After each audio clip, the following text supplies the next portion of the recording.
കോൺഗ്രസ് അധ്യക്ഷൻ രാഹുൽ ഗാന്ധി വയനാട്ടിൽ സ്ഥാനാർത്ഥിയാകാൻ തീരുമാനിച്ചതിന്റെ പശ്ചാത്തലത്തിൽ ഡൽഹിയിൽ ഇടതു പാർട്ടികളുടെ ചർച്ച. സിപിഎമ്മിന്റെയും സിപിഐയുടെയും കേന്ദ്ര നേതാക്കൾ തമ്മിലാണ് ചർച്ച നടത്തിയത്. ഇരു പാർട്ടികളുടെയും കൂടുതൽ ദേശീയ നേതാക്കളെ വയനാട്ടിലേക്ക് പ്രചരണത്തിന് കൊണ്ടുവരാൻ തീരുമാനമായി. പ്രചരണം ശക്തിപ്പെടുത്താനും തീരുമാനമായി. നേരത്തെ രാഹുലിന്റെ സ്ഥാനാർത്ഥിത്വത്തെ വിമർശിച്ച് ഇടതു നേതാക്കൾ രംഗത്തെത്തിയിരുന്നു. മുഖ്യശത്രു ആരെന്ന് കോൺഗ്രസ് അധ്യക്ഷൻ രാഹുൽ ഗാന്ധി വ്യക്തമാക്കണമെന്ന് സിപിഐ സംസ്ഥാന സെക്രട്ടറി കാനം രാജേന്ദ്രൻ പറഞ്ഞു. വയനാട്ടിൽ ഇടതുപക്ഷത്തിനെതിരെ രാഹുൽ സ്ഥാനാർത്ഥിയാകുന്ന പശ്ചാത്തലത്തിലാണ് കാനത്തിന്റെ പ്രതികരണം. നേരിടാൻ ധൈര്യമില്ലാത്തതുകൊണ്ടാണ് ഇടതുപക്ഷത്തോട് പിന്മാറണമെന്ന് ആവശ്യപ്പെടുന്നത്. 20 സ്ഥാനാർത്ഥികളിൽ ഒരാൾ മാത്രമാണ് രാഹുൽ. അമേഠിയിൽ രാഹുലിന്റെ എതിർ സ്ഥാനാർത്ഥി ബിജെപിയുടെ സ്മൃതി ഇറാനിയെയും വയനാട്ടിലെ സിപിഐ സ്ഥാനാർത്ഥി പി സുനീറിനെയും ഒരുപോലെയാണ് രാഹുൽ കാണുന്നതെന്നും കാനം വിമർശിച്ചു. കോൺഗ്രസ് ഇപ്പോൾ മുഖ്യ വിപത്തായി കാണുന്നത് ബിജെപി അല്ല, ഇടതുപക്ഷത്തെയാണെന്നും സിപിഎം സംസ്ഥാന സെക്രട്ടറി കോടിയേരി ബാലകൃഷ്ണൻ പ്രതികരിച്ചു. അതുകൊണ്ടാണ് കോൺഗ്രസ് അധ്യക്ഷൻ തന്നെ വന്ന ഇടതുപക്ഷത്തിനെതിരായി മത്സരിക്കുന്നത്. ഉത്തർപ്രദേശിൽ ആകെ കിട്ടിയത് 2 സീറ്റാണ്. അതുപോലും കിട്ടിയില്ലെന്നാണ് കോൺഗ്രസ് ഇപ്പോൾ സന്ദേശം നൽകുന്നതെന്നും അദ്ദേഹം പറഞ്ഞു. വയനാട്ടിൽ BDJS-നാണ് NDAയിലെ സീറ്റ്. കേളകത്തിലുള്ള പൈലിക്കെതിരെ മത്സരിക്കാനാണോ രാഹുൽ ഗാന്ധി അമേഠിയിൽ നിന്ന് മത്സരിക്കുന്നത്? പൈലിയാണോ രാഹുൽ ഗാന്ധിയുടെ മുഖ്യശത്രുവെന്ന് കോടിയേരി പരിഹസിച്ചു. രാഹുൽ ഗാന്ധി ഏപ്രിൽ 4-ന് വയനാട്ടിൽ സ്ഥാനാർത്ഥിയായി നാമനിർദ്ദേശ പത്രിക സമർപ്പിക്കും. ബുധനാഴ്ച വൈകിട്ട് കോഴിക്കോട്ടേക്ക് എത്തുന്ന രാഹുൽ ഗാന്ധി 4-ന് രാവിലെ വയനാട്ടിലെത്തും.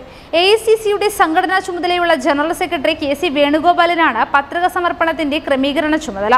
രാഹുലിന്റെ നാമനിർദ്ദേശ പത്രിക സമർപ്പിക്കുന്നതിന്റെ മുന്നൊരുക്കത്തിലാണ് കേന്ദ്ര നേതാക്കളെ ഉൾപ്പെടുത്തി നാളെ വയനാട്ടിൽ യോഗം ചേരും. കേരളത്തിൽ പത്രിക സമർപ്പിക്കുന്നതിനുള്ള അവസാന ദിനം വ്യാഴാഴ്ചയാണ്.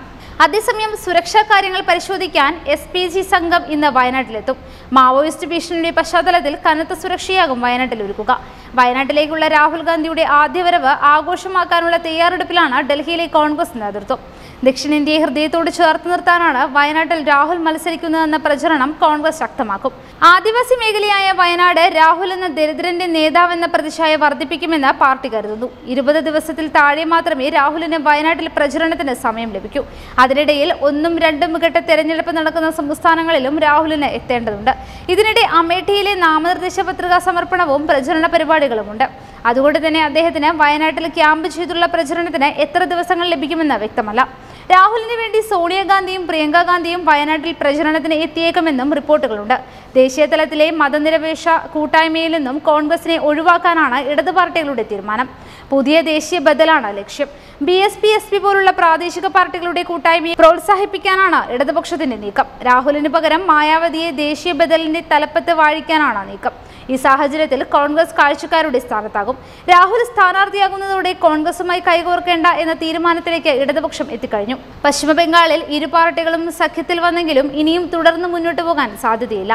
അധികാരം നഷ്ടപ്പെട്ട ബംഗാളിൽ കരകയറാൻ കോൺഗ്രസിന് സഹകരണമാവാമെന്ന നിലപാടാണ് ബംഗാൾ ഘടകം സ്വീകരിച്ചിരുന്നത്. എന്നാൽ കേരള ഘടകം അതിനെ ശക്തമായി എതിർത്തു പോന്നു.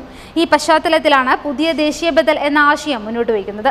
കോൺഗ്രസിനെ വിശ്വസിക്കരുതെന്ന പ്രകാശ് കാരാട്ടിന്റെ വാദത്തിനാണ് വയനാട്ടിലെ രാഹുലിന്റെ സ്ഥാനാർത്ഥിത്വത്തിലൂടെ പ്രാമുഖ്യം കൈവന്നിരിക്കുന്നത്.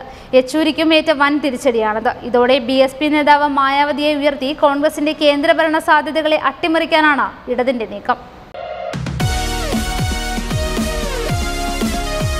വാർത്തകൾ ഉടനടി അറിയാൻ top news Kerala YouTube channel subscribe ചെയ്ത് ബെൽ ഐക്കൺ അമർത്തി ലൈക്ക് ചെയ്ത് ഷെയർ ചെയ്യുക.